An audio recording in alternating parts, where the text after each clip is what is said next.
Welcome to episode 283 of the official Gamestitch Podcast.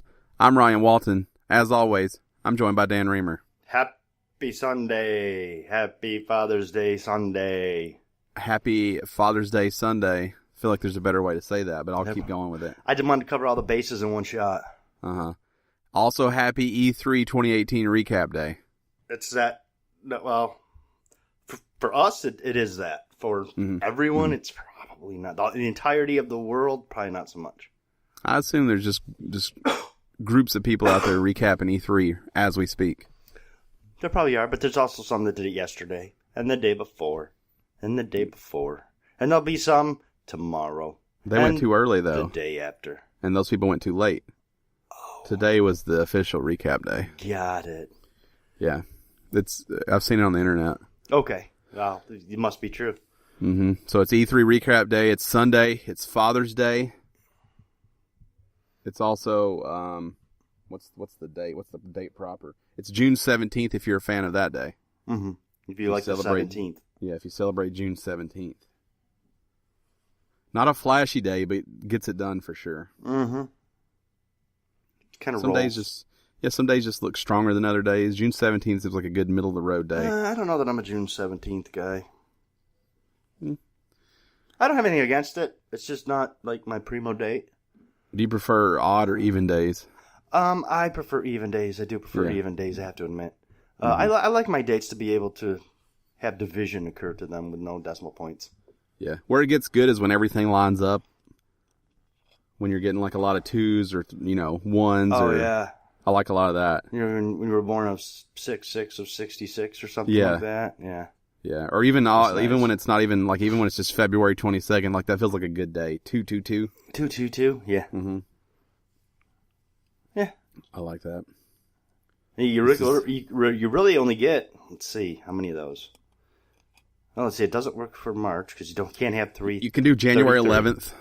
You can do December 12th. Yep, that one works too. 12/12 is pretty hot. It's pretty hot. It's a pretty hot day.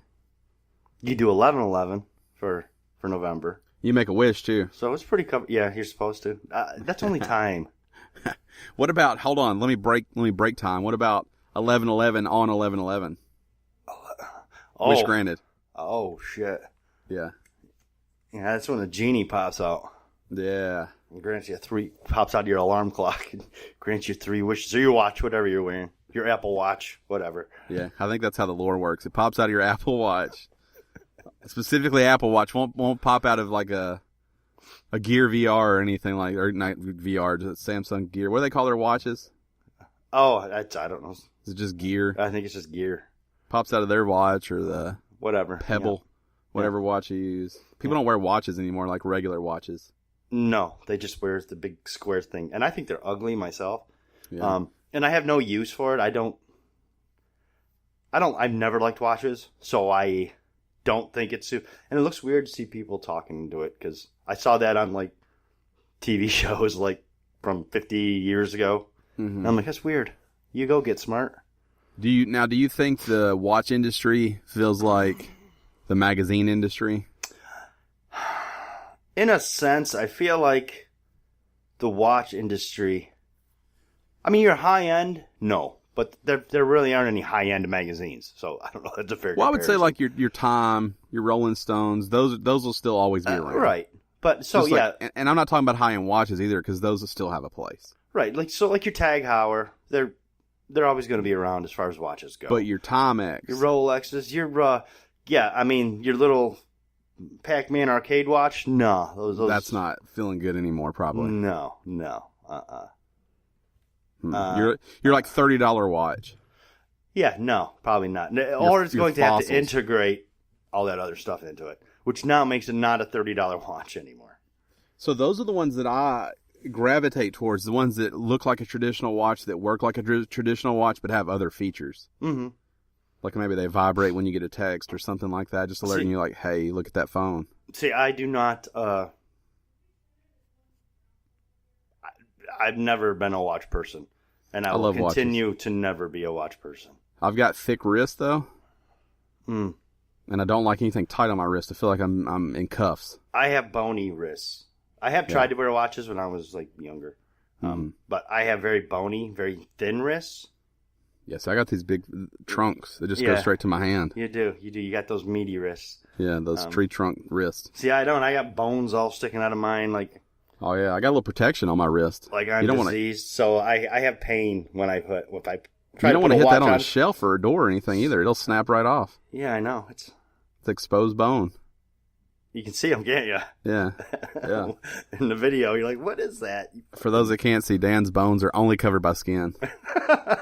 There's no any kind of like muscle or meat or anything around them. That's just my wrist. Yeah, I don't know. Maybe it's supposed to be that way. I'm not a doctor. I got his monster forearms. Yeah. That's where all the muscle all the is. time, right. So this also will not be a standard show, but I think this is the last of the non-standards. Ooh, there's the title too. The last of the non-standards. That sounds the last of us part 2. That sounds like a western. the non-standards. The last of the non-standards. That's like what they should have called the Red Dead Redemption. Yeah, but for click purposes, it'll probably be called E3 2018 recap. Yes. Yeah, just so we're all clear on. AKA Fortnite 2. Yeah, Fortnite 2 or sexy Fortnite, something like that. Sexy Fortnite Winter Royale. Winter Royale? Mm-hmm. You gotta... Is that like the Winter Ball? Yeah, you gotta pick up the... that's what it is. That's what it is when you win. Yeah, you're trying to get some porn stuff in there. I get it. Yeah. And then you pick a sexy pic, sexy thumbnail. Right. Yeah. We were talking about clickbait earlier in the week, and I'm still a fan. What? I think when we were playing one night, we were talking about it. Yeah, we were. Because I like the ones that are like, man dies playing Pokemon, and you're like, oh shit. Mm-hmm. And you click on it, that just never happens. Yeah. Oh, the best is when they change... They change the wording of what happened to make it seem like it's something like sexual or gross. Yeah. And it's not. Welcome to every TMZ article that I read. Right. They're all worded in such that you're like, oh, really? And then you click on it and you're like, oh, really? I see what you did there, TMZ.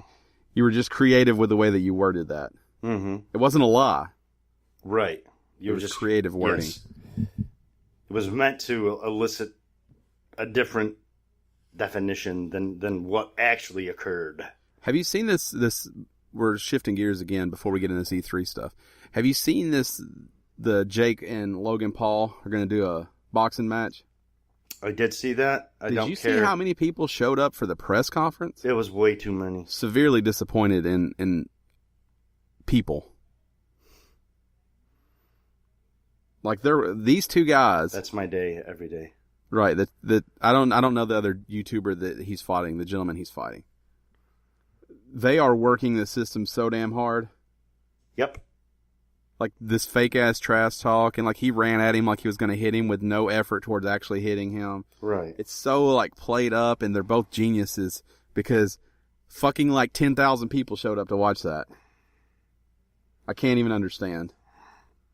I don't get it. But now he's the less shitty of the Paul brothers. He's not from. Yes. It's Jake Paul, right? Jake Paul is the less shitty. Logan Paul is the Suicide Force. The Suicide Force. Yes. They're both what I would consider bros, dude bros. They might be actual bros. I don't know. Yeah, like they're dude bros. Well, they are really brothers, but they're like dude bros. In that when they were shit talking, they're like, "Brah, listen up, brah." Oh yeah, those guys. They're like frat boys that aren't in a frat. And aren't boys. Oh, they're definitely boys. No, they're men at this point, or they should be. There you go. Instead, they're having fake boxing matches and fake press conferences. And and thousands of people are showing up to grant them relevancy. He had a suit on like he was Conor McGregor. Yeah. Sit down. I did watch a sparring video he released. He seems to really be doing it. Who, Logan? Or Jake? Whichever one? Jake. The one that doesn't suck as hard. Right. I can't keep him straight. That's the one. That's That's all you need to tell me. Okay. It doesn't matter. I won't watch this. I don't care. Is it pay-per-view? I don't know. I don't know anything about this. I know very little about it. What I read that... I apologize for even bringing it up and shedding any more light on it. I just was blown away with how many people were at that. Yeah, that hurts me. I kind of don't want to do this anymore. Yeah. You've depressed me now. That's how I felt when E3 ended. Let's roll into that. Depressed, didn't want to do it anymore. Every time there was a press conference, I kept thinking the next one will save me. The next one will make it right. So I guess we're getting with the overall feeling of E3 right from the beginning? That can be a teaser for what's to come. Okay. It's called foreshadowing. Which I watched. To be fair, it kind of gave it away. I watched Jurassic Park, the original, last night. That movie's full of foreshadowing. Everything. Mm-hmm. Like, they just show everything that's going to matter later on. It's like, oh, look at this light on the fence. Maybe that'll go off. Look at this 10,000 volt sign. Maybe that'll matter. Yep. Look at this Barbasol can. Maybe that'll matter. Everything. It's a good one. I watched, actually, my wife and I went out on a date last night. We went to the Little Theater, same place where I went and saw Halloween. Mm-hmm. A little independent and stuff. But they were showing Purple Rain on the big screen. Oh, Purple Rain. So we watched Purple Rain on the big screen. 1984's Purple Rain. Never seen it on the big screen. Always saw it on VHS or DVD, Blu-ray, whatever. It's quite different. Movies are so much different when you see them on the big screen. People just don't seem to understand. Yeah, I just hate people so much that I'll trade that experience for not being bothered. Oh, not me. Let's jump right in. We're going to try to carry these in the order that they happened in. What we're not going to do is reference back to our predictions a whole lot. Those are what they are. They're out there. You can go hear them. We're just kind of going to talk about what happened, how we felt about it, what we liked, what we didn't like. Yeah. So we're going to start with E3. Oh, wait, EA. Sorry. We're going to start with E3's EA. I was about to say, the whole thing's E3. I would hope we were going to start there. So I was able to find a pretty comprehensive list for everybody except for EA. It's a dumb slideshow. So I'm going to go through these in the order they're listed because I don't like the way this was laid out. So let's start with the thing that mattered, I would say, at EA, which is, first off, it was an EA Play event. It was not a true conference. At E3, yes. Yeah, one of those. The EA actually did not have a booth, I think, is at E3. Everything was done at EA Play. Yes. It was hosted by Andrea Renee. I thought she did a fine job. I thought that venue was fine. It was clearly full of people who loved EA. Yes. They were definitely, I guess you'd call them plants, maybe. Yeah. Or like a step away from a laugh track, but sure. So the game I guess everyone cared about and wanted to see more about was Anthem. Mm-hmm. And I thought they showed a pretty girthy amount of Anthem, and they also did that weird Q&A about Anthem. Well, there was a weird Q&A. We'll get to it, but it wasn't as bad as the Star Wars Q&A. Well, it's just like you're not asking hard-hitting questions when you sat down and wrote them together, I guess is where I'm at with the Q&A. Right. None of that. But yeah, Anthem was the big one. Anthem was the one that EA, specifically BioWare, they are banking on this. BioWare especially, they have to. EA needs a win. They haven't had one in a bit, so they're both. They got a lot of their future riding on Anthem, so it had to come out and it had to be the big showstopper. I guess when I watched Anthem, now I'm not a BioWare fan, I'm not a huge EA fan, but when I watched Anthem, I was like, it looks okay. Well, I think it was important. One of the most important things that you said that made me understand a little bit better how Anthem was received in general is it didn't make you excited for it, but it didn't change your opinion on it. Yeah, it didn't make me not want to get it. It didn't make me want to get it.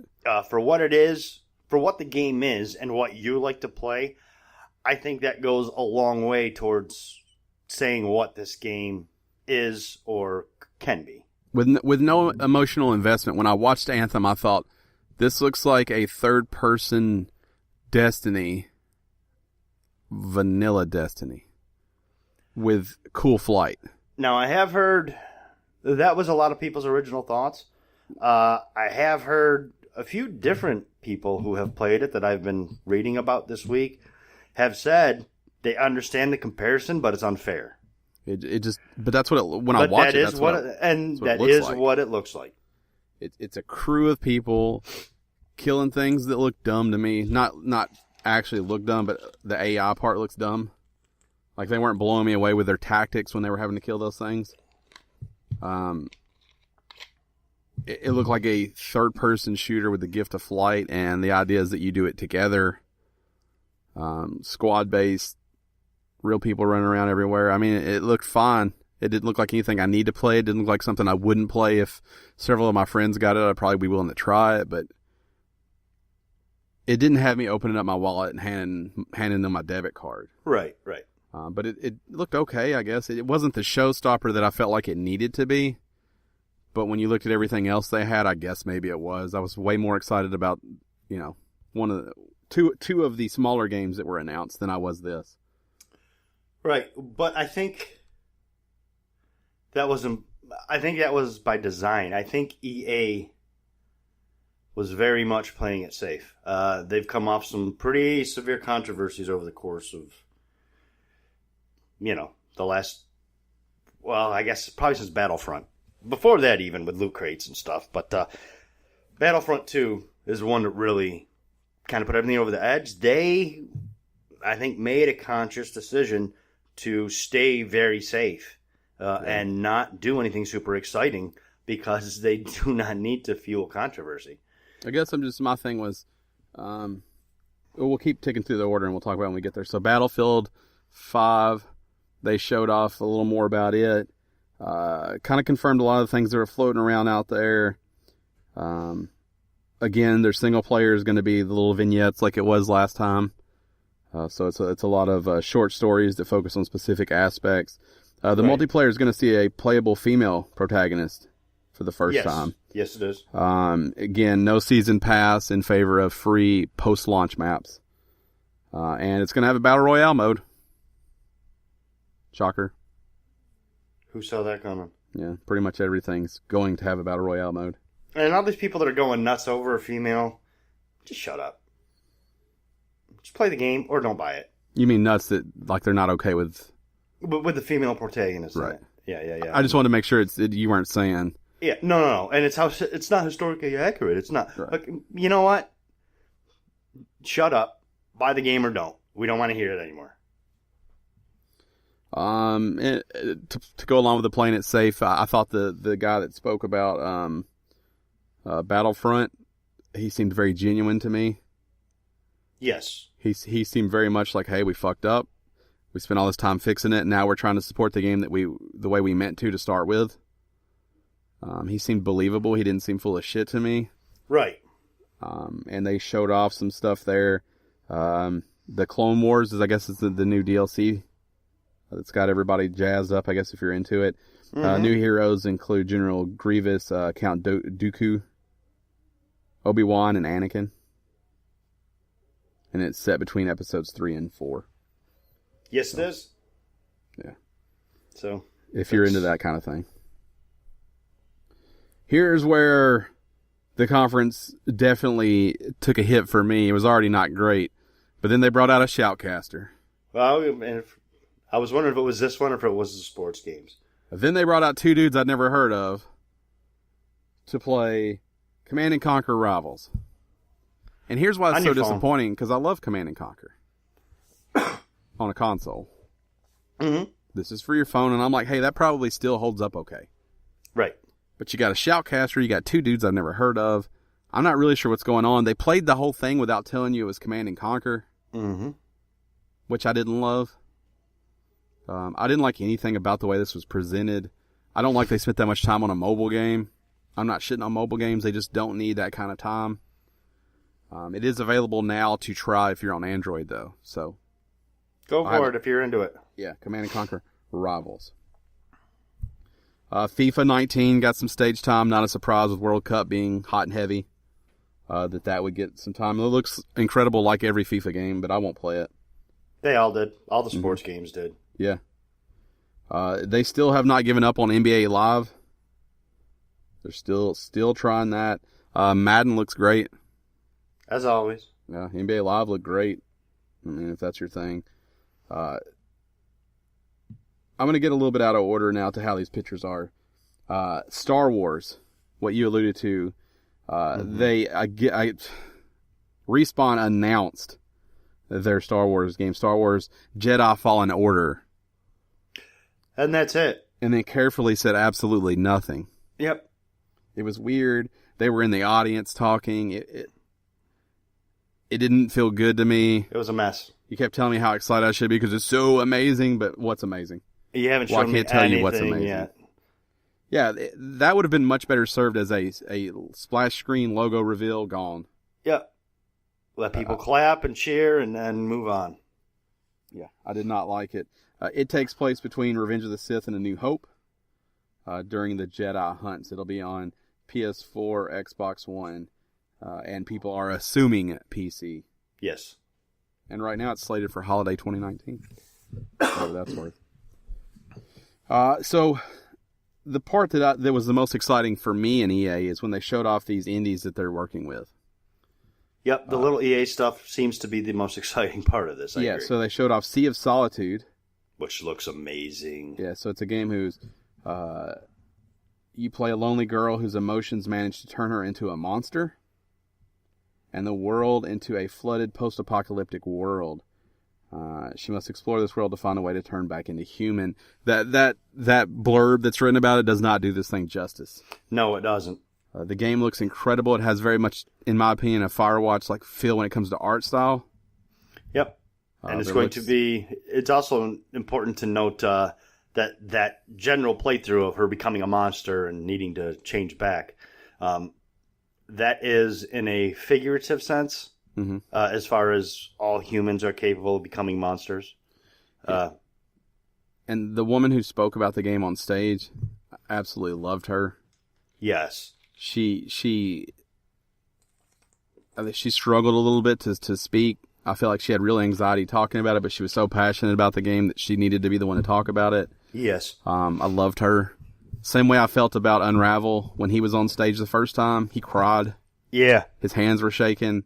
Like that realness, I'll take that over your Battlefronts and your Maddens all day long. We'll get to some more realness here later on in the show, too. Real people are awesome. I love real people. Except for when they talk to me. I want to, hang out with me. So they showed off Sea of Solitude. They're calling that SOS internally. I don't know how it'll be branded when it comes out, but that game is one that I'll buy. I'm okay to go ahead and say they can have my money on that.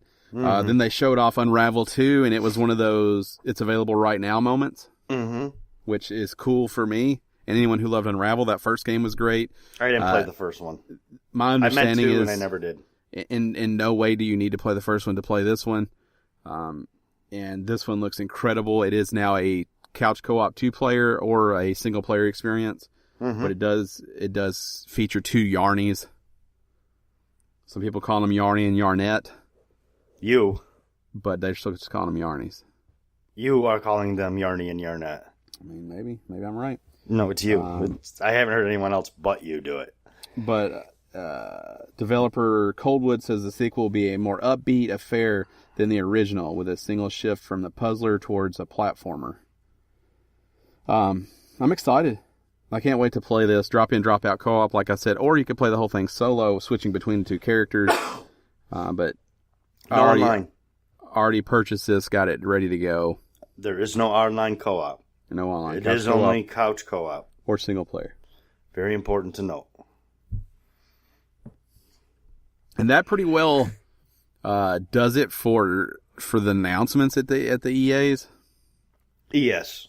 I left EA going, that's probably a fine place to start E3. Yeah. My take on it, well, I already said it. EA had to play it safe. They could not do anything controversial. They could not do anything, unfortunately, to draw attention to themselves. They kind of had to be the chameleon and just blend into the background. They showed some solid stuff. They showed some non-solid stuff. The Shoutcaster the Command & Conquer Rivals is a fine game, and it's a fine game to show. The way they went about it was too much. But that was really, I thought, the only severe misstep. that they had for their show. I think they accomplished exactly what they needed to accomplish. They needed to be underwhelming, and they were. I don't think they needed to be, but they definitely were. Boy, I think they needed to be. I think it's okay to take a chance and say we messed up, but we're still taking chances. We don't have to be boring because we fucked up. Everybody fucks up. But they're not far enough past it yet. They're not far enough past those mistakes yet. They need to hunker down and regroup and regather. And I guess that's not how I would do business, but I guess whatever they want. But I would have broke through a brick wall and let out a war cry and then punched everybody in the face with my games. Then everybody would have yelled at you for your shoutcaster. I would have had a shoutcaster. I would have had awesome games, and I'd showed a lot of them, and everybody would have been like, you know what, EA fucked up, but I'm into all those.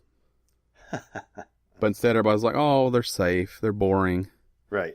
Fuck all that. Then we went to Microsoft. Yes.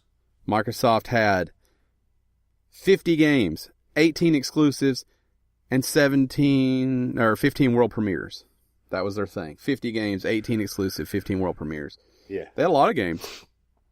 Yeah. They talked about... and I'll run through some of these real quick if you like.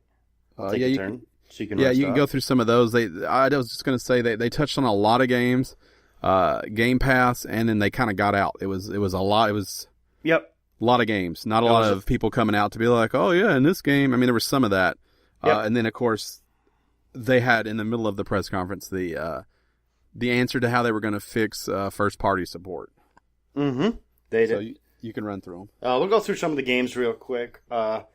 From Don't Nod, The Awesome Adventures of Captain Spirit, which I'm super excited for. It's out free June 26th. It takes place in the Life is Strange universe, but it's not a prequel or a sequel. Well, let's pause real quick right here. Is it episode 1 is free or the whole thing is free?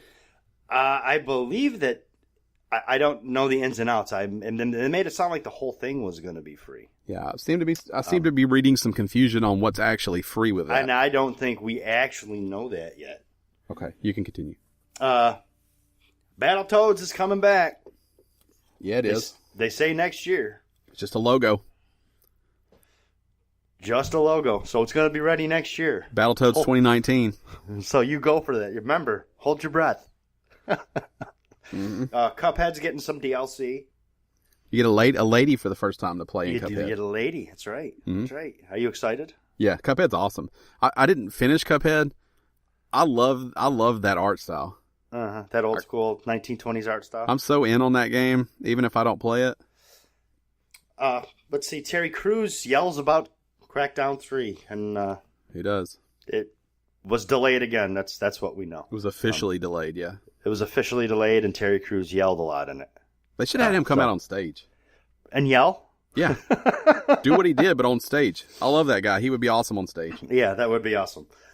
Cyberpunk 2077 gets a trailer and shows the futuristic city. That's CD Projekt Red's next game. Everybody's all about this thing. A lot of people talking about this at the show. That game's first person. Yep, it is first person. It's severely disappointing for me. Yes, I was a little let down, but then I remembered Deus Ex. So if this is a cross between Deus Ex and The Witcher, well, you just count me in on that shit. Very disappointed by the first person. I was hoping for third person. I will not lie. But I may not play this game now because of that. See, I will. I'll still play it because it looks so... I love what CD Projekt... You have to support CD Projekt Red. Yeah, I may not this time. You know. I mean, I'm all about supporting a company that I love, and I love them, but not at just paying $60 to do so. Yep. Showed off a really cool looking trailer. It looks really good. It sounds like it's going to have the cool cyberpunk. It's going to be very transhumanist. If you don't know what that is, then maybe Google that. But it's going to deal with a lot of transhuman issues, which I better explain it so it's not confusing. Essentially what that is it's where technology is used to make people better. So it doesn't mean something else. Upgrades. It's essentially human upgrades, yes. In some shape, form, or fashion, that game was playable. Either they watched people play it or they were able to play it, but for closed behind the doors, and a lot of people are excited about it. And I am one of them. Let's see. Hideki Itsuno returns for Devil May Cry 5. Look like Devil May Cry. and it looked just like Devil May Cry. Got a little chub here. Division 2 trailer was shown off, and that's going to be releasing in March of next year. I believe is what they announced. I don't know if they had an exact date, but they did announce March of next year. Takes place in Washington, D.C. Looks fine. Yeah, I'm on board for this. It looks fine. You know I'm on board for this. Oh yeah, and it didn't look bad. It just looked like The Division to me. Which, if you love The Division, then you would have a chub. And I sucked because I want to get back to it so bad, but I never did. And I felt like I got too far out of it to get back into it unless I started over. I should have never stopped. Dying Light 2 was announced. A lot of people caught off guard by that announcement. Yeah, didn't see that coming. If you like Dying Light, it's super cool. If you don't care about Dying Light, you probably don't care much. I kind of fall in the latter category. I tried it, and I couldn't get into it. Is this true? Yeah, this is true. Fallout 76 trailer debuts at Xbox's press conference. Yeah, it was just before Bethesda, so they showed which was right. Yeah, so they showed a little bit of it there. They announced it's going to be 4 times the size of Fallout 4. And they also announced that Fallout 4 is available as of right now on Xbox Game Pass. If you're into that kind of thing. If you haven't, it is. What else they announced? The Division. It's later on in the list. Yeah, that's right. Let's see. No surprise here. Forza Horizon 4 announced, and it's coming this year. It's going to take place in Great Britain. So new setting, pretty cars, pretty much all the same crap that you're used to. Wasn't there a release date? It's October. Yeah, something like that. October. Gears of War 5 was shown off in the first gameplay trailer. Kate from Gears of War 4 goes on a journey of discovery. Apparently it turns out that she is half, whatever the monsters are called. I don't know how that happens. I'm assuming the bodily fluids are involved. That's how everything happens. Okay. Yeah, it checks out. There's that. And, but it seems like this is going to be maybe a little bit more of a personalized, emotional Gears of War rather than just chainsawing bad guys in the face. What I want in my Gears is some emotion.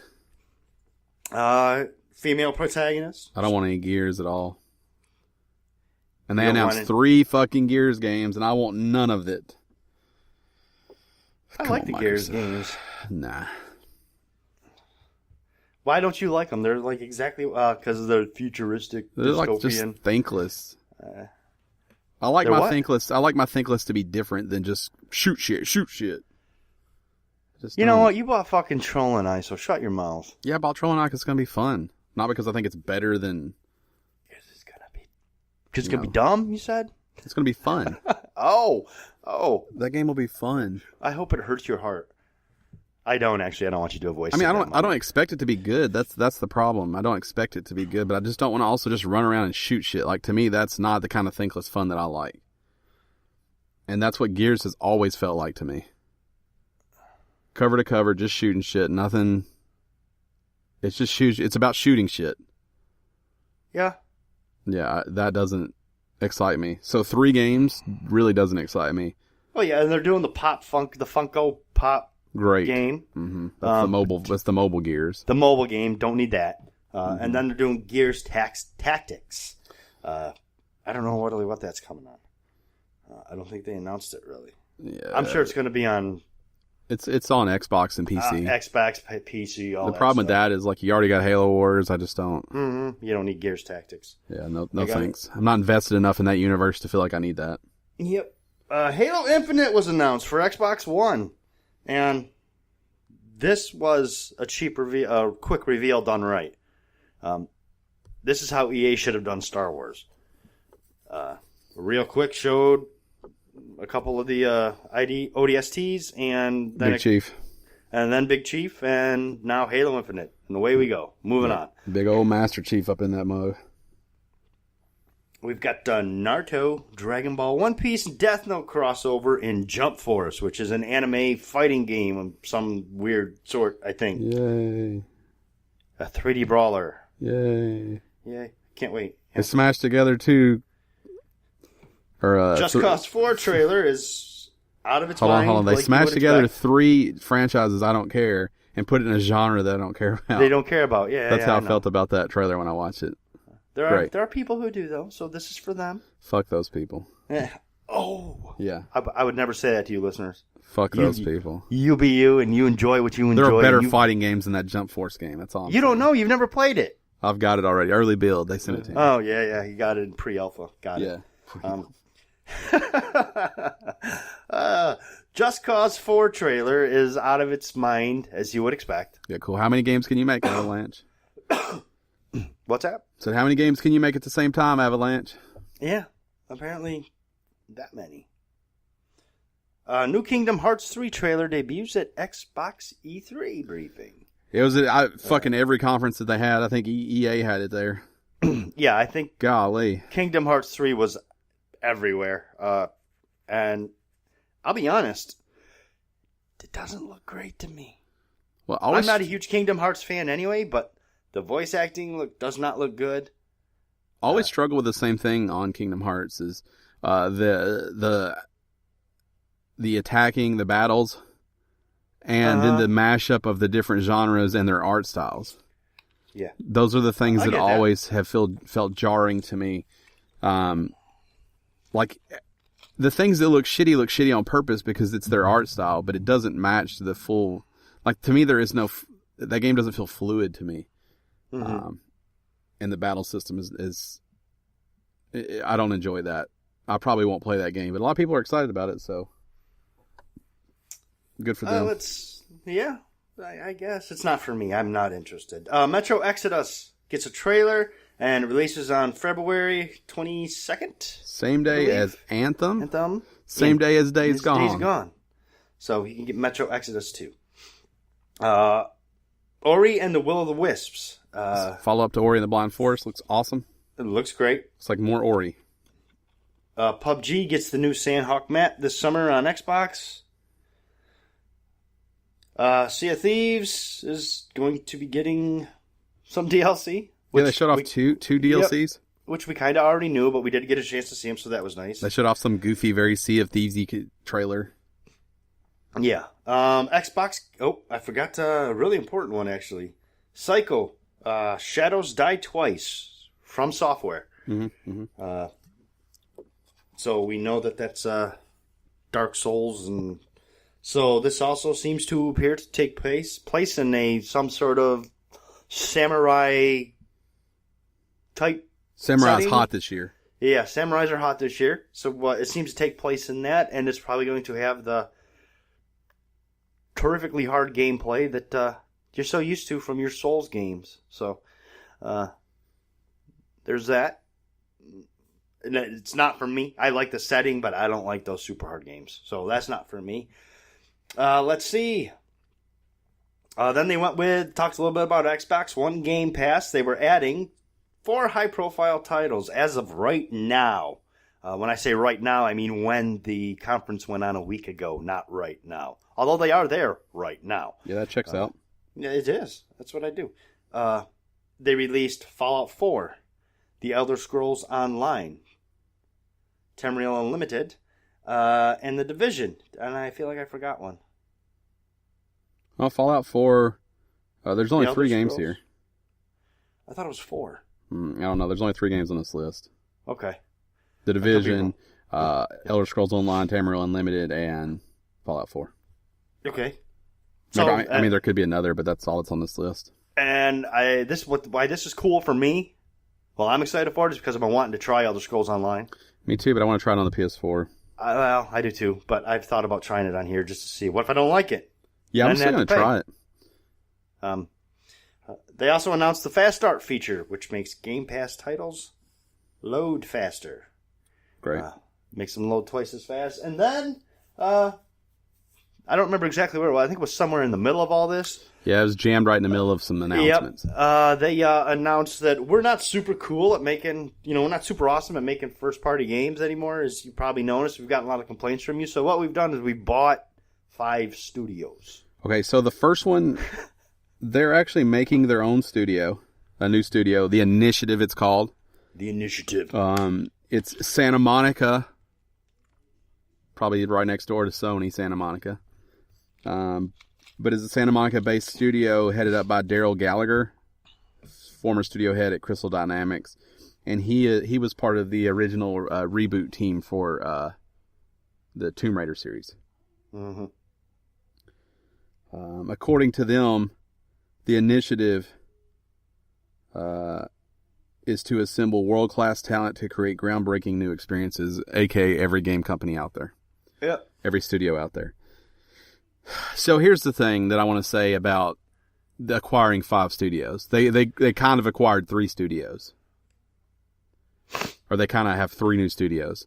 Because 2 of these, if I found 100 people on the street and asked them if Microsoft already owned them, would have told me yes. Gotcha. So Undead Labs, they make State of Decay. They make State of Decay 2. They make belong to Microsoft. They make State of Decay exclusively for Xbox and I think Windows. So they now belong to Yeah, Microsoft. sure. State of Decay is cool. I mean, I think most people already assumed that. The other one that I really felt like did not get anyone excited was Playground Games. They make all of the Forza Horizon games, and I think everyone assumed that they already were owned by Microsoft. Yeah. So the one new one, the Initiative, if that's truly a new studio for them. Compulsion Games, the Canadian developer behind We Happy Few, now is part of a Microsoft team. That game has come a long way. Everyone was very excited about it when it first announced. Then it came out in early access and no one was excited about it. Yeah. It appears they have fixed it and people are now starting to get excited about it again. Maybe early access made sense because that game had some issues. I don't know. But the one that caught, I think, everyone off guard was Ninja Theory. Mm-hmm. No one saw that coming. That definitely caught me off guard. But of course, they worked on Heavenly Sword, Enslaved, DMC, Devil May Cry, and most recently Hellblade, Senua's Sacrifice. And Microsoft bought them. They make good games. They do make good games. They'll Huge win. They'll make better games with Microsoft's budget. But they already made really good games. You're probably absolutely correct on that. That's a big win. That was most shocking to me, and I was like, good for you. And real quickly, because I know time's going to be an issue on this episode. I want to say, Microsoft, everything they're doing right now is for the future. So it's funny you say that. I feel the exact same way. Everything that they announced, every move they are making right now is not about trying to beat Sony this generation. This is about being able to come out of the gate strong, hard, and fast next generation. If it wasn't shown, if it was just a teaser, if it was just a splash screen, if it was just CG, it probably isn't coming out on this current generation. Nope, it's probably coming out on the next one. All the moves they made, they are reloading for the launch of the next system. All of Sony's things are coming. Their reload is happening right now. They're all coming out. Mm-hmm. Microsoft is uniquely capable of delivering a launch lineup that will sell Xboxes like crazy. Yes, they are in a, because of some of the decisions they've made, or lack of decisions that were made, this next generation, they are in a unique situation to where they can truly come out of, they can essentially pull a Nintendo. They can come out of the gate with all of their big names, all their big brands. Boom, boom, boom, boom, boom. Here we go. So they are definitely getting set up for the future. This is not to gain traction this generation. They failed miserably with first party this generation. And as shitty as that is, it does put them in a place to succeed next generation. Oh yeah. It sets them up for a perfect course correction. Game Pass, all these new studios, everything is for the next wave. Game Pass will probably continue the way it is. So when you get an Xbox One, all you need is Game Pass, and you can play every first-party game that comes out. They're adding third-party support for brand new games that are launching. Yep. They're in a very smart place, and Sony is going to have to bend on some of the things they won't bend on. Yes. Next generation. Doubt. Nobody has to do anything this generation. But Microsoft is going to force their hand, or it's again not going to be a close generation if they don't. So very true. Anything you saw from Microsoft, I feel comfortably saying, if you did not see it, it's coming out. Next generation. I agree with that 100%. Okay, let's go to the next one. Now, most of these are going to be shorter. Remember, Microsoft had all the games. Square Enix, I'd be comfortable skipping this altogether, but we won't. We'll just touch base on a few of these. Again, they showed the awesome adventures of Captain Spirit. That game looks awesome.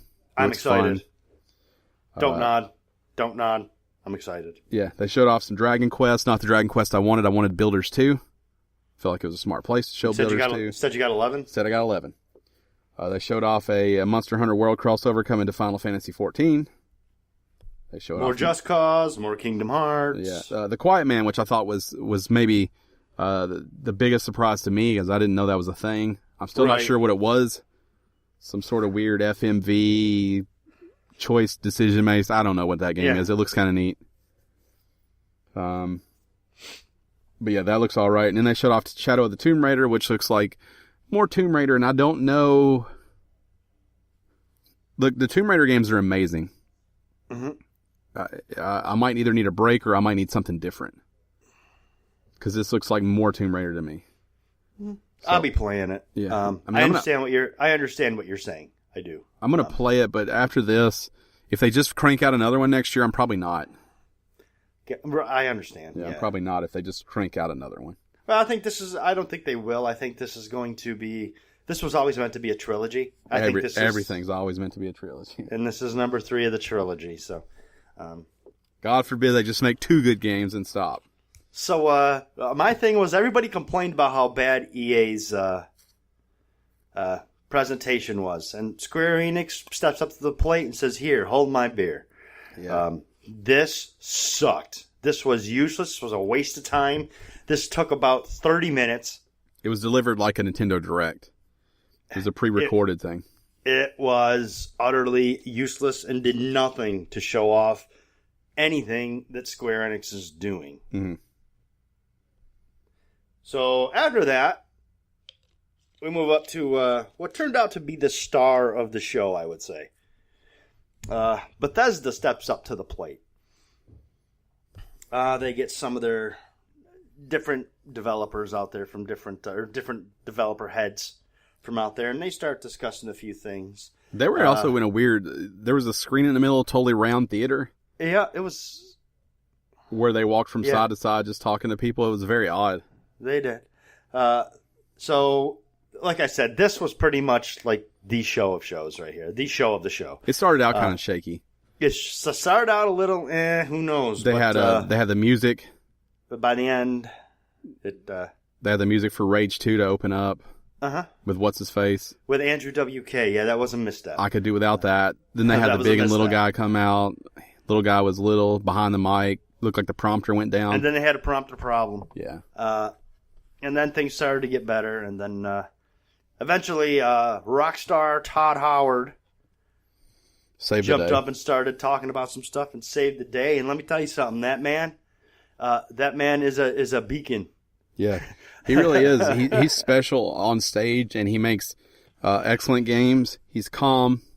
He speaks with purpose. I said before the podcast, I would buy a timeshare from that guy. Yeah, he is probably one of the few heads of a studio or any developer who really does just seem like he's part of the audience. Corey Balrog, we've talked about him. He's goofy. He's weird. He's nervous. Todd seems like he's like going to come and hang out and drink a beer with you He is very sitting comfortable on your couch. Yeah, in his skin and the things that he makes. But I would say a lot of that has to do with Bethesda in general. Pete Hines is that way. That's true. When you work for people who are that way and encourage you to be that way, it's easier to be that way. It is. So let's run through this lineup pretty quick. Now that we've sucked Todd Howard's dick a little bit. I sucked it again. He was good. I know he was good. He was good. He probably deserved it a second time. You don't even have to like Bethesda. It's impossible to deny his charm on the stage. Oh, yeah. No, he is incredibly charismatic. Mm-hmm. He's he's got that sense of timing to where he knows when to throw out an F-bomb. Exactly at the right time. He knows when to use sarcasm and when to be serious. He wore that leather coat that shouldn't have worked, but it did. Right. Everything. And Bethesda overall just did a really good job of going like, yeah, we heard you. Yeah. So we did this. So let's start running through some of these games and announcements. They announced Doom Eternal. Mm-hmm. And follow up to Doom. Follow up to Doom. It appears it's going to have some hell on earth. Apparently that's something people have been clamoring for. He also, there was a teaser. I don't know if you saw that. I did not. Like a month ago, I think Pete Hines said, getting ready for E3 is hell on earth. Right, yeah. Oh, yeah. I do remember that. And nobody thought anything about it. That sneaky rascal. Yeah. Sneaky Pete. I see what you did there. Okay, keep going. Okay, we got the Elder Scrolls Blades was announced, which is phone game. I believe that one's the phone game. Yep, phone game. So you can play it one-handed. You can play it one-handed. Don't expect Skyrim. It's not going to give you a Skyrim experience on your phone. It's going to be very linear. Looks okay. The Elder Scrolls Legends is coming to Switch. It's a digital card game. Coming to PS4, Xbox One as well. They showed off, so that's the great thing about Todd Howard. He came out making jokes. Yeah, he did. He said, I know what you guys want. You want to see where else we can put Skyrim. We delivered on that. Right. They showed the very special edition of Skyrim, which was amazing in the way they showed it. It was for the Echo, Amazon Alexa, and for smart refrigerators. The whole thing was it was the right amount of goofy. It was funny. And I thought it was a good way to kick off showing some Skyrim stuff or some Elder Scrolls stuff. I just didn't want to leave that out because it's not here in the order. Okay, I got it. The very special edition, which is a real thing also. Then they announced Elder Scrolls 6. I would not say that that's anywhere near being done. That's next generation. I feel comfortable. Me too. And then they went big on Fallout 76. Mm-hmm. People are super excited for Fallout 76. We'll just go over some of these real quick. Let's see here. It's going to be It's going to be online only. It's going to be 4-player co-op. Or you can play it solo. It's also going to be there's going to be no AI in the world. It's going to be all populated by people. Right, and he said not 1,000, not 100. Expect 12 people. Yep. So in this huge world, odds are you're not going to run into them. I will say that odds are when you do run into them, they're going to want to shoot you in the face. Right. I feel like that's fair. So. Can hardly wait for that. Yeah, because I love getting shot in the face. You're going to be able to nuke people. It's going to require the use of 4 people to gain access to nuclear warheads and apparently blow stuff up. Mm-hmm. So essentially what we're looking at here, it seems, is a Fallout MMO style game. I'm not sure it has an end. That wasn't really discussed. But it sounds like it's going to be an online co-op MMO. It's coming out November 14th. Yep. Anything I missed? November 14th. Cover the important stuff? A lot of building. Everything is locked to your information on the server. So even if you quit or pop in a new one, everything you have moves over. And your stuff can be destroyed. Mm-hmm. It's important to note. And that collector's edition, which sold out immediately. Yeah, I want that helmet, though. Comes with a life-size helmet, like you can wear it. Yep, like a power armor helmet. Yeah, it has lights and it modulates your voice. Yep, you can wear it. I saw Tested's got a video up of the actual helmet that ships. It's cool. They sold out immediately, though. Yeah, no doubt. Mm-hmm. No doubt. So after that, Fallout Shelter is coming to Switch and PS4, and it's out now. Downloaded both of those. Haven't played yet. Trophies, you know what I'm saying? They're doing some DLC for the game Prey. It looks okay. Quake Champions is back. Some new news. I don't know that was incredibly necessary, but here we are. Rage 2, which I wasn't really... Didn't pay attention. This did not grab my attention. Did you watch it? You want to talk about it? Rage 2 looks like Borderlands to me. I feel comfortable saying that. Looks Borderlands, first-person Mad Max. Yeah, it's got that Borderlands and Mad Max fucked, and this is what happened. It looks very gory. It looks very fast-paced. A big open world. If you see a car, you can drive it. Mm-hmm. It looked awesome to me as far as the look goes. The shooting looked very, very well done. They also showed off the collector's edition, which is a gory talking head for your wall. Yeah, like one of those. I think Billy the Bass. Billy the Bass. That's what I was thinking. But a gory head. Rage 2 looks fun to me. It looks like it took all the serious and threw it out the window and made it fun. Yeah. It reminds me of Mercenaries also, like in the vibe that it has, but Mercenaries 2 like mixed with that Borderlands Mad Max and feel. Yeah. Just everything looks like it's blowing up and there's shit happening everywhere and it's over the top and silly and it just looks fun. Lots of stuff exploding in that game. Yes, I know there was explosions. Yes, lots of explosions. So, yeah, I had other things going on while I was watching it, so I wasn't really to get into it like I wanted to. So, moving on, we've got Starfield. Todd Howard also appeared to talk to us about this. Again, not much explained about it, but it's probably going to be next generation. They said they've been working on this game for like 10 years or something crazy internally. Yeah, and it's not even close to ready yet. So that's a good looking logo, though. It is a good looking logo. The circle that goes all the way around. Yep. Yeah, that's a good looking logo. As far as VR goes, they announced a standalone VR game where you hack Nazi mechs and robots, essentially. I believe it's called Cyberpilot. Yeah, so Wolfenstein. It's a new Wolfenstein. Yeah, VR Wolfenstein, Cyberpilot. If you're into that, it's cool. If you like mechs, you're probably going to like it. Any shooting in VR always feels natural. Yeah. I was excited about this one. Wolfenstein Youngbloods, where you play as B.J. Blazkowicz's two twin daughters in 1980s Paris. You can play the game completely co-op. I'm excited. I'm kind of excited for this one. I really like the new Wolfenstein games, and this looks like it's going to fit in good. Plus, it's going to change things a little bit, which is always good. So, yeah, I'm excited for Youngbloods, and it looks good. I didn't realize that announcement was on there for the very special edition. So we can just skip that last one. It's available, though. If you have an Echo, you can say, ask Skyrim to play the very special edition, and it will, and you make decisions, and it's like a D&D type deal. Yeah. And it's kind of fun. I would like to... choose your own adventure. Yeah, I would like to try to record some of that if I could. I think it'd be funny just to put up. Oh, yeah, it would. Then Ubisoft happened. I thought they had a very solid... I thought Bethesda was great. I thought Ubisoft also had a very solid press conference.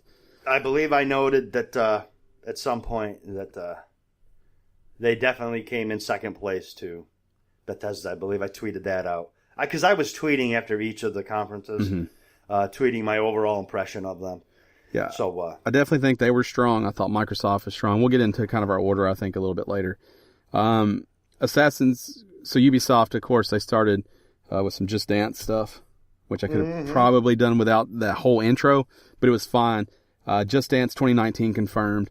Then we got to look at Assassin's Creed Odyssey. I'm excited for Assassin's Creed again. So here's a couple things that I took note of with Odyssey. First off, I hate the name. I get it, but I hate the name. Because I just feel like, and I talked about this, that I can't wait for Mario to jump up with a hidden blade and go, let's go! Like, those games are too close together on release for me to separate the two. You could have called it something else. I get it, but you could have called it something else. Assassin's Creed Odyssey. Again, if you played the last game, a lot of sand, a lot of sandals. A lot of robes.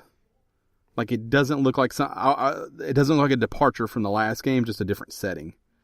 And I feel like they were able to reuse a lot of those assets, and I think a palette cleanser between those two would have been helpful. So if you didn't play the last one, I think this will be great. If you did, I think it might feel like more of the same. Those are my thoughts there.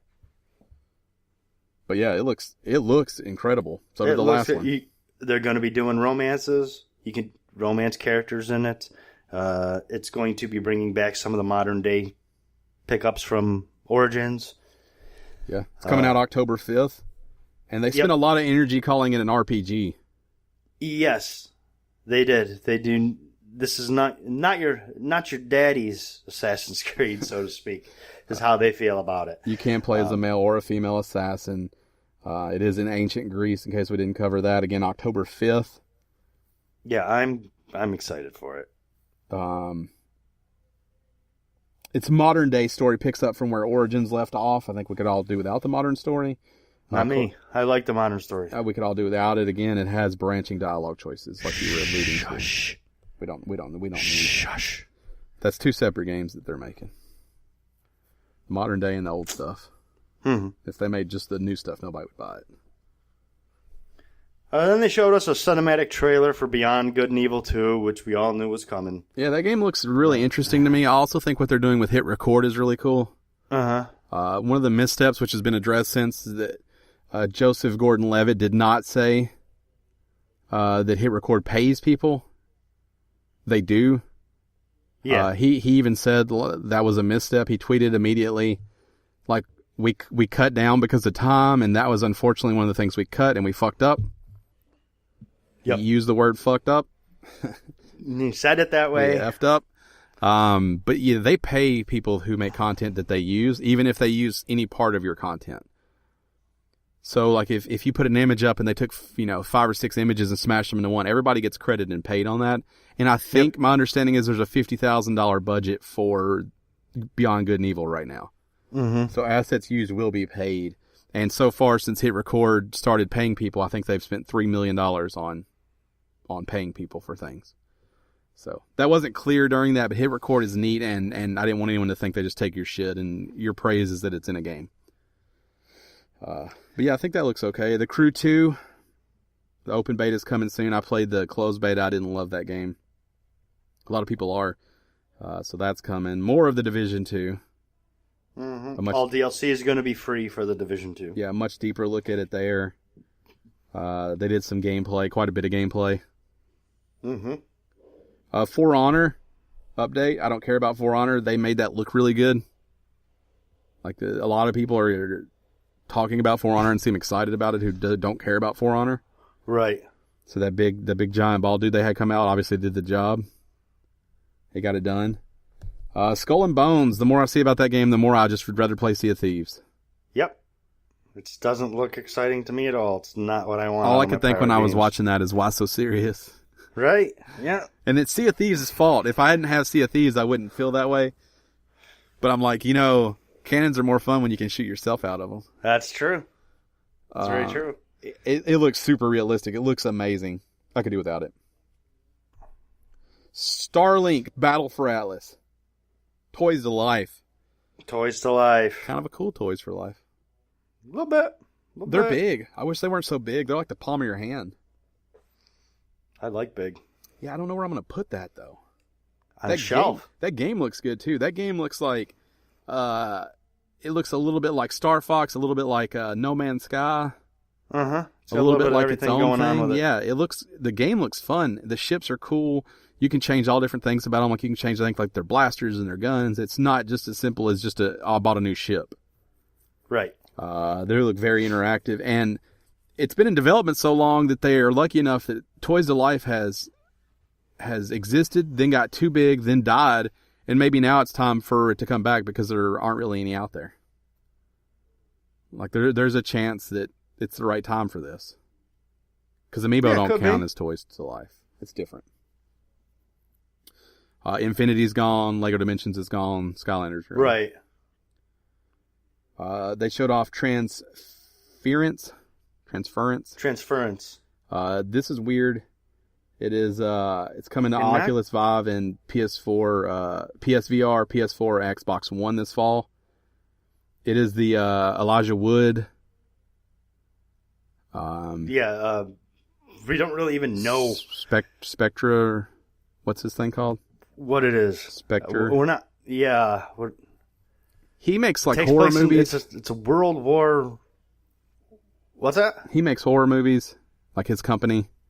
This is the first game that they've made.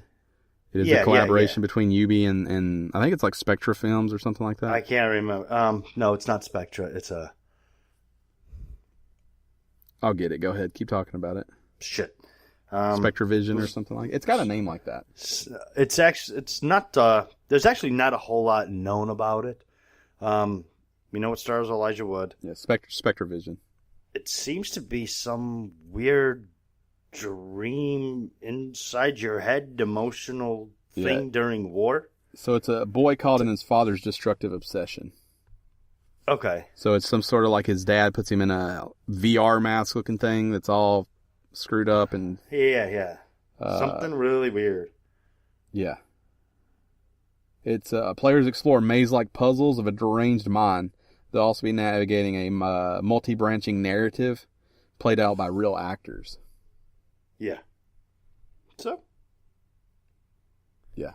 I don't know. That game looked like I would want to play it in VR if I was going to play it. Probably.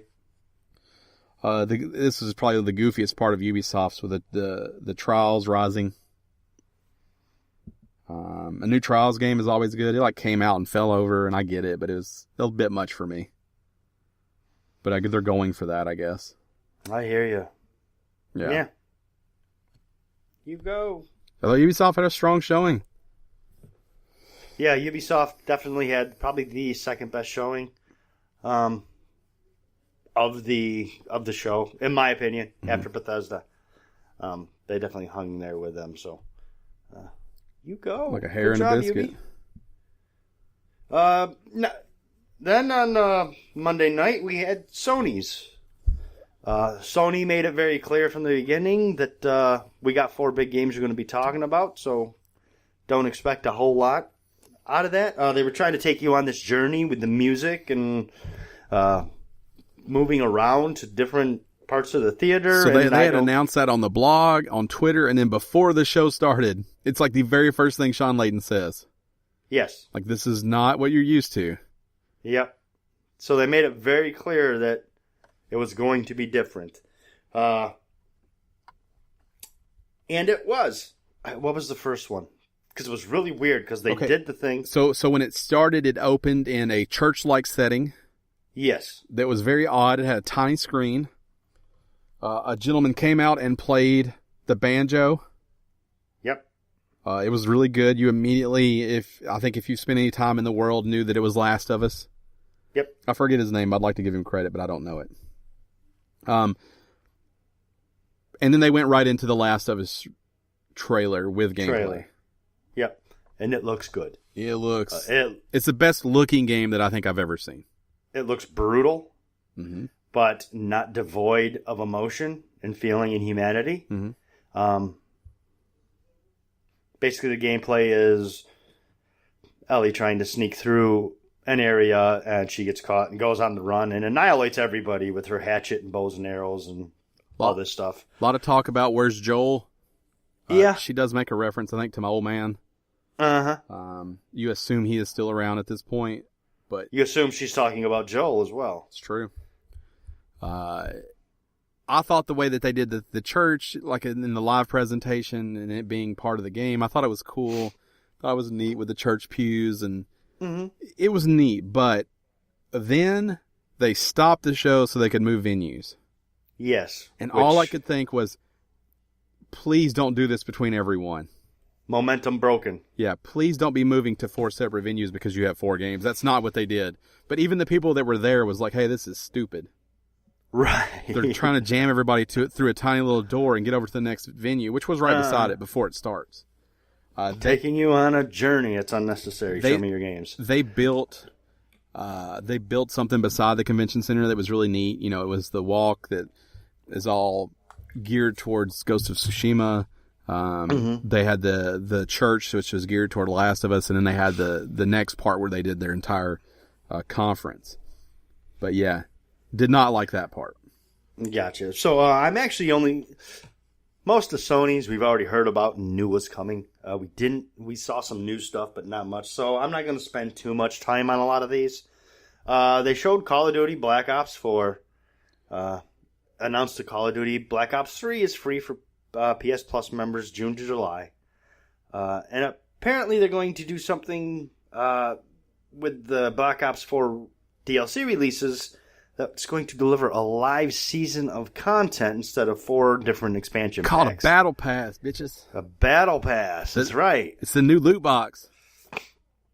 So then Remedy shows up and they show us Control, which if you know anything about Remedy, they made Alan Wake and Quantum Break, and they show us Control, which feels real similar to Quantum Break. Looks real similar to Quantum Break. What's that other one where you can control everything? I'm not gonna be able to think of it. It's not their game. No. It's is it a first person game? Yeah. PsyOps? Yeah, it's got that feel to it. It looks like you're using the Force. Yeah, and everything. You have a gun that breathes, which is kind of cool. Your gun's definitely like breathing. Yep. At the beginning. Yes. That unfortunately kind of stole the show, I thought, for Sony. A lot of people talking about that's all I'm hearing out of Sony's press conference is how good Control looked. And it did look good. But we don't know a whole lot about the game, and they didn't really announce when it's coming. Then we saw some more gameplay / something CGI video of Death Stranding, and I'm not going into it because it's a whole, looks like 3 barrels of what the fuck, but that game looks great, and I have no clue what it's about and no clue what's going on in it. More Daryl. More Daryl. There's a toenail in there. It's doing weird stuff. Baby in a jar. And doing some hiking simulator on Mars, apparently. I don't know. Hiking Simulator 2018. I don't know either. Not enough is shown to give you any idea of what's going on. So I saw this in the theater, the PlayStation Experience, and there was, they actually did 2 theaters this year in Nashville. But I was in there with however many people you fill up a theater. And when I looked around when that trailer was going, and it was just a bunch of people staring at the screen with their mouth slightly open. And you could just tell that no one understood what was even happening. Right. But 90% of that place was totally bought in. Oh, yeah. Like, it got huge applause after, like, everybody's like, let's go. And I'm like, I know you don't know what that's about, because I don't even know what that's about. And I've heard Kojima talk. I'm not sure he knows what it's about. Like, I don't even know what that was. So, yeah, Death Stranding, From Software showed off Deracine, which is going to be some weird VR game, it appears to be. Which was maybe the most confusing announcement of all of Sony's. Yes. It was done by Sid Schumann after the show, but no one quite, they like, here's From Software's game, and everybody's like, finally, Bloodborne 2. And then they showed off this, and everybody's like, what the fuck? Deracine, yeah. I don't even know if it's a scary game, I don't know what it is. They just showed an old Victorian house. A flower that came back from the dead. Yeah, it looks like it takes place in 1930s Paris or some shit. Yeah, I don't know. Maybe. Yeah, I don't know either. I like VR, though. You do like VR. Then they showed off some gameplay for Ghost of Tsushima. It looks great. Yeah. Combat looks good. That's about all they showed about it. Here's the weird thing about Ghost of Tsushima. A lot of people speculating this is not a PS4 game. Like, a lot of people. Like it's next gen? Yeah, a lot of people are going that route. It's why you didn't see a date. It's why there was some hitchiness in the combat and the animation still. And a lot of people hinting to that scene with the leaves. Yeah. When they're fighting, the buddies are fighting. The way they move with their feet and they're swirling in the background. Some people saying they don't think the PS4 is capable of that. I do. I think that this is what the kind of game that comes out at the end of a life cycle looks like. Right. I do agree that there was some hitchiness that didn't feel as fluid as it needed to with this game. But we don't know how far into this game they are. They can't be too far out, or it will be a next-gen game. Right, true. It looked great. I don't really know what was happening. I liked his pants. He rode a horse, which I'm always down for. Like riding a horse. I like that he cleans his blade off every time he shoves it all the way through somebody. Let's see. God of War announced a New Game Plus mode. New Game Plus. A lot of people wanted that. Yep. More Kingdom Hearts stuff. Praise the Lord. I'm not going through on any. Kingdom Hearts 3. The Resident Evil 2 remake, which people seem to be super excited for, and I didn't realize wasn't even necessary. Raccoon City. Yeah, I understand where it's at. Raccoon City. I understand that it's Leon considered Kennedy. by many to be the best. Yeah, I don't care about this, but a lot of people are. But a lot of people are like, ooh, needed that. No. Not me.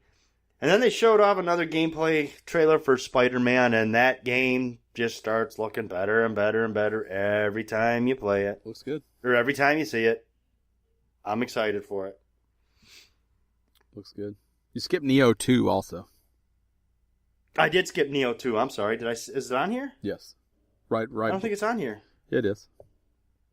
The Last of Us Part 2, right below that's Neo 2, right below that. Oh, I did skip it. You're right. My bad. That's my fault. Yeah. I know Garrett's going to be mad at that. Neo 2 coming. They didn't give a date, but coming to PS4, and it was announced It is coming to PS4, yep. Spider-Man looks fast, looks fun, looks furious. I don't know that I care to like play the story in that game, but I will pay $60 to swing through that city.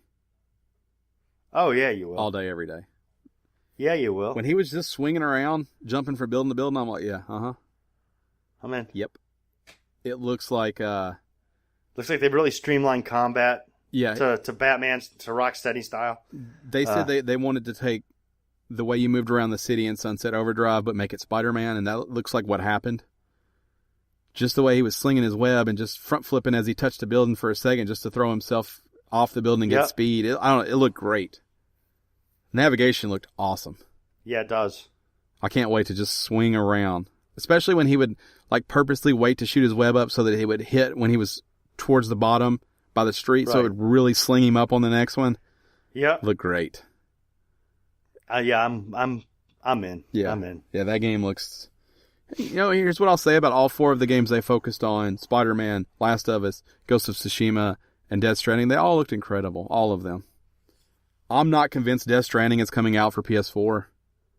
Right. Yeah, no, I hear that. I don't know that it is or not, but I can definitely see where some of your hesitancy in believing it is comes from. Depending on... Here's the thing. If Sony can announce the PS5 next year, if they can...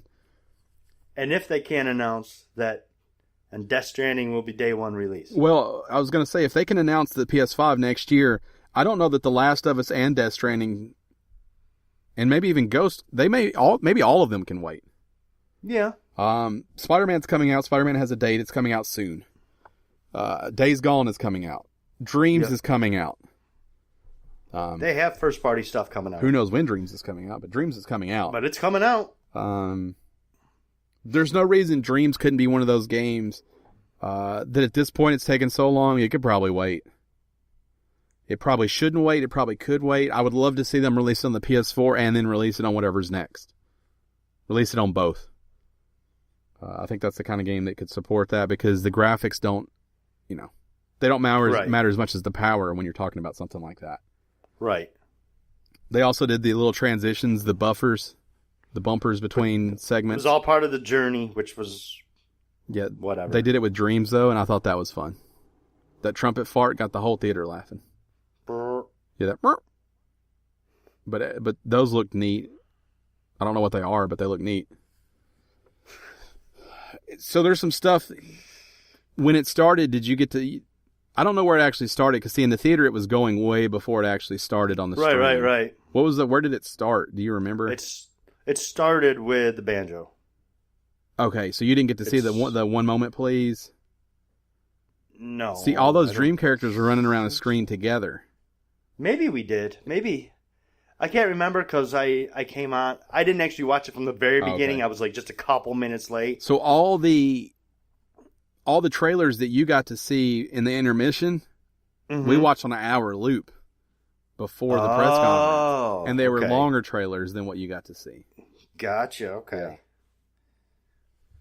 That brings us to Tuesday, which was Nintendo. It was their Switch E3 2018 Nintendo Direct.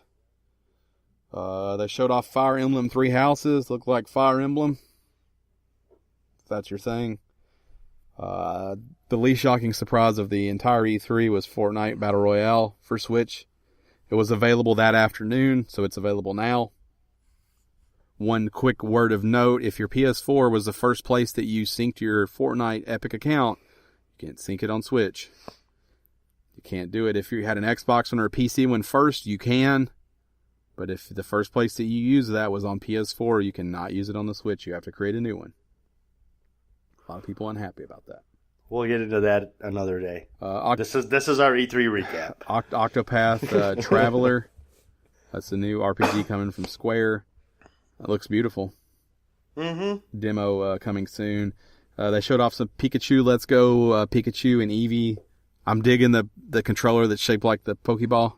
Yeah, that's pretty neat. Yeah, I like that. It's cool. It's smaller than I thought.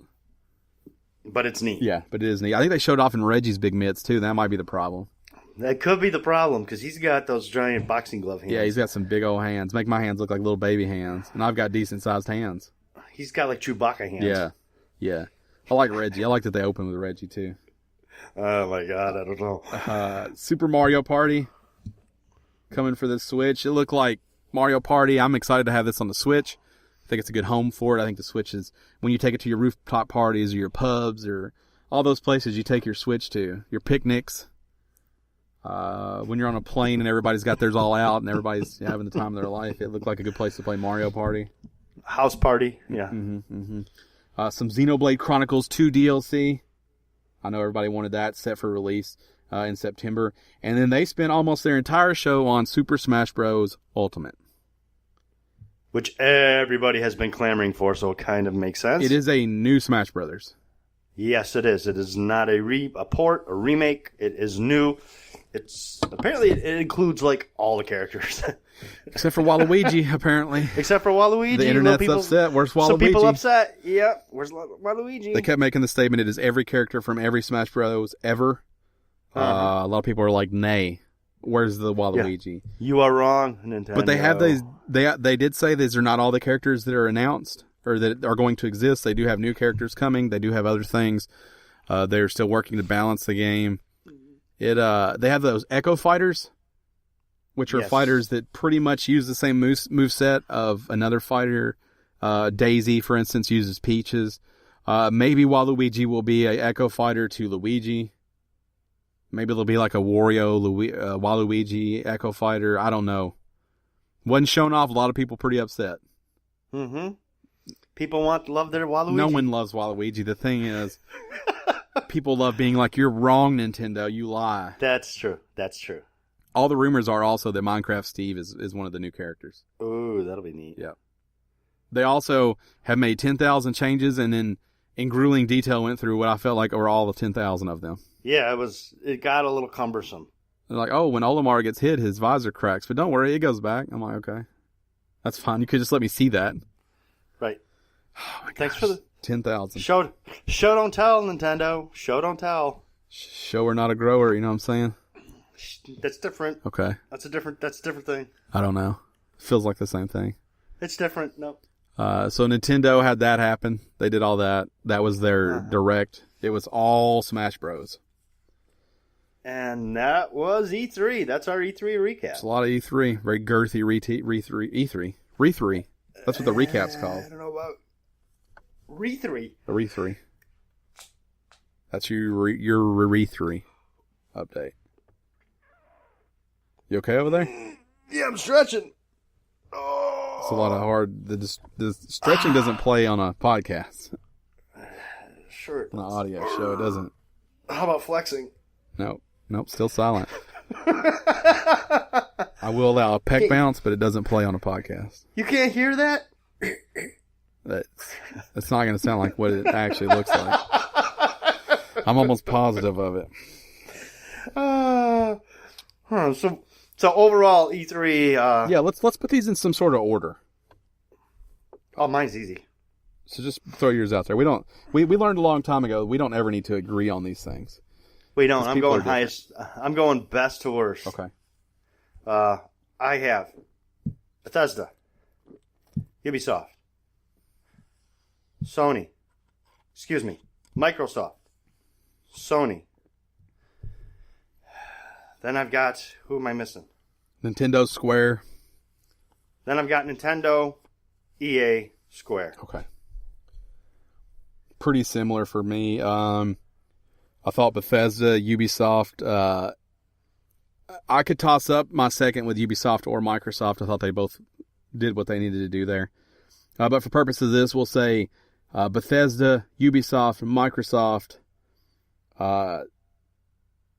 Nintendo, Sony, EA, Square.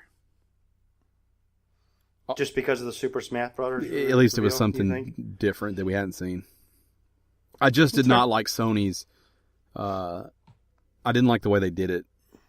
No dates on anything. No dates on anything. Something we didn't touch on. No dates at all. Also, we didn't just tell you that Smash Brothers is also coming this year, too. Right. So, yeah, pretty similar.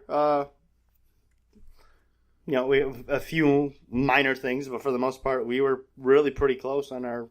And I think pretty much everybody, would probably rank those pretty much in that vein that we did. It would just, like I said, Walmart Canada kind of ruined E3 this year. Thanks, Walmart Canada. This is why you don't come to the cool parties. Bethesda called it out, too. Yeah, they did. So there really wasn't a lot of surprises that these developers could show because... blame Canada. They said they revealed it through their partners at Walmart, Canadian Walmart. Right. When they're talking about Rage 2. Which was like the best way to call somebody out ever. But, even if you take away what you learned from that, I still think it was very much a lackluster year. Yeah, I do. This is a product of the end of a life cycle. I think those comments made by Sony now make so much more sense. Right. When you see that, like, we're just showing off what we have left because we can't start something new this far in for this. And I thought Todd Howard, when he talked about Starfield, was careful to say, like, this is the journey that we're going to go on the next generation. Mm-hmm. A lot of people just thought that meant the next game we make. I think it actually meant the next generation. So do I. The next generation of consoles. And if that is the next generation, then so is the new Elder Scrolls. Probably. I think you could take at least one of the 4 games Sony showed off, most likely Death Stranding, and make that a PS5 game. I think anything Microsoft showed that wasn't a dated or a lot of gameplay is next generation. Next gen. Yep. Nintendo don't give a fuck about the next generation. Everything they showed is for the Switch. They don't give a shit. They don't need to give a shit. The Switch is perfect. It'll do what it does until it doesn't, and then they'll have something new. But Sony and Microsoft are definitely looking forward. Oh, yeah, no doubt. Yeah. Microsoft especially. Yep. Sometimes you're like, hey, good job, Sony. I get it. Yeah. If you... Microsoft did not suffer because of Sony. Microsoft suffered because of how they showed off the Xbox One. They never recovered from the misstep on how they launched that. No. That's on them. Like I said, and I continue to say to this day, I still believe this. If they would have stayed with their original game plan, because pretty much all the stuff they're talking about, they implemented over time anyway. Yeah. So if they would have just stuck with their original game plan and just went with it instead of, kowtowing to the nice to the masses, right? Huh? I said nice. You like that? And for those that can't tell, also, Game Pass is the initial step to you must be online. Oh, yeah, yeah. If all our games are free if you're connected. Right. Also, they're not free, but here's the great thing about subscription services. No one remembers they pay for them. Oh, no, not once they dig in and start playing something that they wanted to play. Because I talk to a lot of people that play games. Once a week, I hear someone say, it's free on Game Pass. Yep. It's not. You pay for it. Or it's the same way you hear people say, oh, it's just on Netflix. It's free up on Netflix. Yeah. No, it's not. It's not. It's not free on Prime. It's not free on Hulu. Yeah. Nope. But those subscription services are perfect because you don't notice $10 a month. No. And you don't pay attention to the fact that you pay for it. You're like, oh, shit, they put this up. That's crazy. Microsoft is giving us this. No, they're not. You already paid for it, bro. Yeah, you've been paying for it. I do think that it's harder to make money in their new model. And one thing we didn't talk about, EA also showed off the same thing for EA games on PC. Yes, where their EA Play, Origins Premier or whatever it's called. EA Premier Play, whatever. It had too many names. Didn't sound good. But basically, you get all their new games and their old library for a monthly fee on PC. It's the future. It's the future. Let me look inside the future.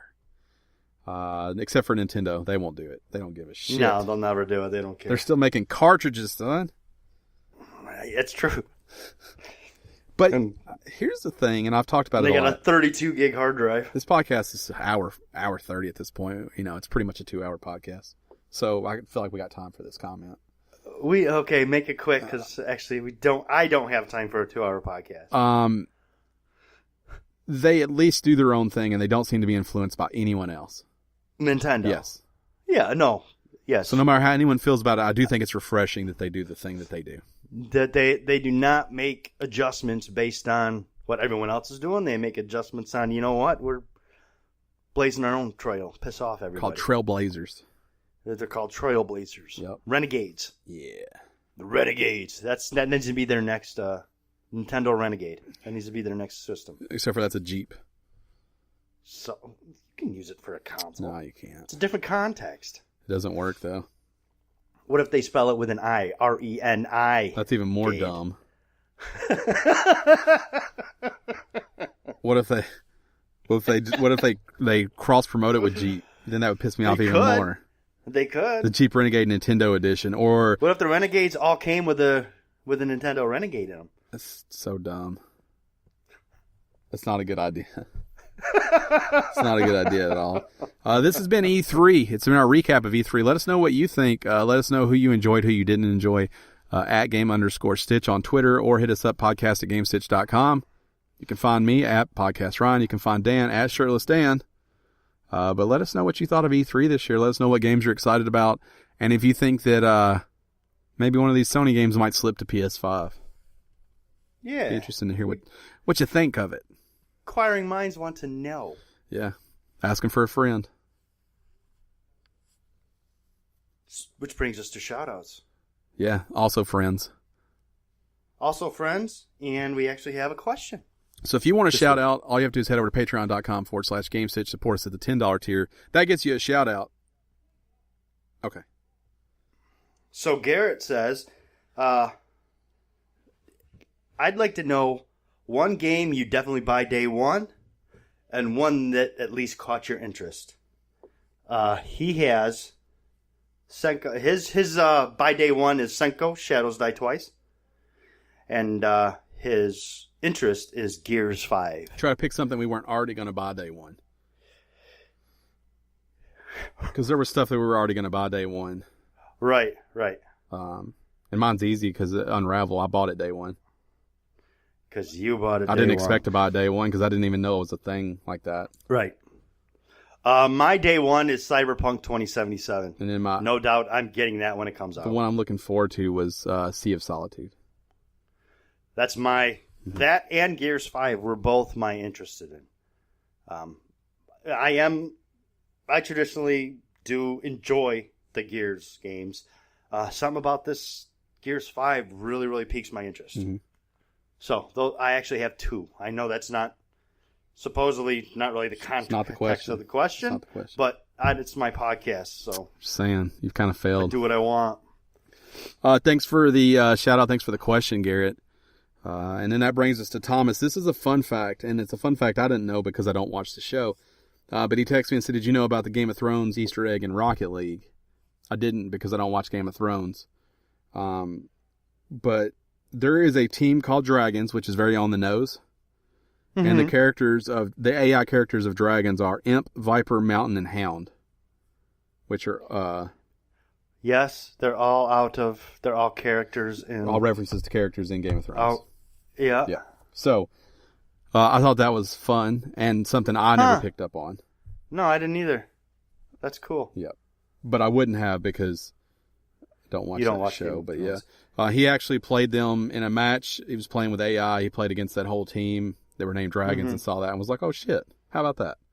And he actually sent over a screenshot of it too. So he figured that out on his own. He didn't look it up. No, he sent me a screenshot of it as he was playing. Oh, fuck yeah, Thomas. Yeah. And in the screenshot, he is clearly on the other team. Like, it's not a screenshot he pulled from somewhere else. Right. So I thought that was kind of fun. I'm sure that's been written somewhere, but I never saw that, and I didn't know that. I've never seen it. Yeah. Nope, me either. So I thought that was fun. Cool to know. Yep. So that's his shout out. Remember, patreon.com/GameStitch, which we appreciate all your support over there. And $10 gets you a shout out. If not, we're just forever grateful though for any support you can give us. That's true. We love you. Forever young. But, sure.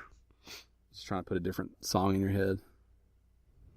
I don't know. I got Let's Go Crazy in my head. No. I got the theme from Jurassic Park, so I don't know which is better. I like that little ditty from Jurassic Park. They're close. They're similar. I wouldn't want to listen to them back to back, but they're similar. No, back to back. That's a weird party right there. That's like Sony's E3. That's a weird fucking mixtape. It's like Sony's E3. These things don't fit together well. No. I think that's going to do it for us. Yeah, I think so. We'll be back next week, being all normal. Same time, same place. It will feel like a regular old podcast, regular ass podcast. Could no E3.